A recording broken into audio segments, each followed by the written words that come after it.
मुंबई उपनगरातल्या टॉप 9 बातम्या पाहूयात। 25 फेब्रुवारीला दुपारी 1 वाजता मुंबई महापालिकेचा अर्थसंकल्प सादर होणार। अर्थसंकल्प सादर झाल्यानंतर लगेचच सभा तहकूब होणार। त्याच दिवशी अर्थसंकल्पावर चर्चा होणार नाही, सूत्रांची माहिती।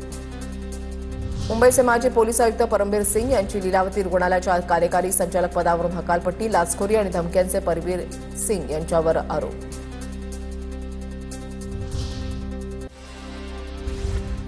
10वी-12वीच्या परीक्षा काळामध्ये विद्यार्थ्यांसाठी बेस्टच्या जादा बसेस, विद्यार्थी आणि पालकांच्या मागणीनंतर बेस्टच्या जादा बसेस सोडण्याचा निर्णय।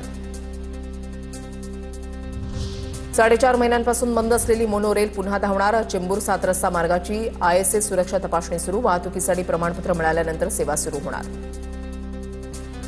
मुंबईसह कोकणामध्ये 5 दिवस कमाल तापमान वाढण्याचा इशारा। पुढील 5 दिवस संपूर्ण राज्यभरात हवामान कोरडं राहील। हवामान खात्याचा अंदाज। फेब्रुवारी महिन्याच्या सुरुवातीपासून उन्हाच्या झळा जाणवायला सुरुवात।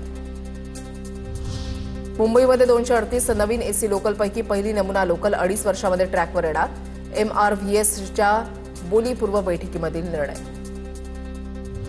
पावसाळी पाणी तुंबण्यापासून भायखळा रेल्वे स्टेशनची अखेर मुक्तता। मध्य रेल्वेतर्फे 40 मायक्रो टनेल्स उभारण्याचं काम सुरू। पावसाळ्यामध्ये रेल्वे सेवेवर होणारा परिणाम टाळता येणार। दिव्यामध्ये कसारा कर्जत गाड्यांच्या थांब्यावरून प्रवाशांमध्ये रोष। दिवा स्थानकामधील कसारा जलद लोकलचा थांबा रद्द करण्याची मागणी। दिवा स्थानकामध्ये सकाळी कर्जत कसारा रेल्वे गाडीमध्ये केली जाते प्रवेशबंदी।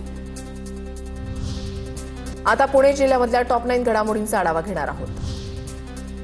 राज्य परीक्षा परिषदेकडूनही वर्षातून 2 वेळा TET परीक्षा आयोजित करण्याचं नियोजन। प्रस्ताव राज्य शासनाला पाठवला। परीक्षा परिषदेचे अध्यक्ष डॉक्टर नंदकुमार बेडसे यांची माहिती।